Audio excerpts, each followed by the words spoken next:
Tracey, I know in certain, and this is maybe not a legal question per se, but it's just one that I think is perhaps good advice for people. I know in certain European countries, if you want to sell a horse, you as the owner are obliged to do a veterinary check on this horse, so that you are, and that ties in with, I think, with their law, so that you obviously can't disclose a fault that you're not aware of.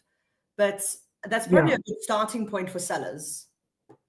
Yeah. So what you have in any kind of sale is you have latent and patent defects. A patent defect is a defect which is obvious, and therefore which the buyer should either is aware of or should be aware of. So in other words, if the horse has 3 legs, the buyer can't complain that the seller hid that the horse has 3 legs, to use a ridiculous example. Then you get latent defects, which are defects which to the non-expert buyer are not obvious, which would require experts to ascertain. Okay.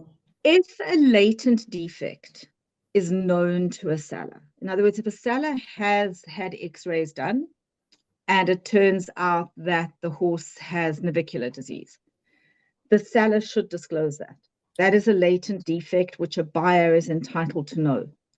We all try and rely on the foot-to-foot clauses, but the Consumer Protection Act has closed a lot of those holes, especially when the horse is being sold by a dealer.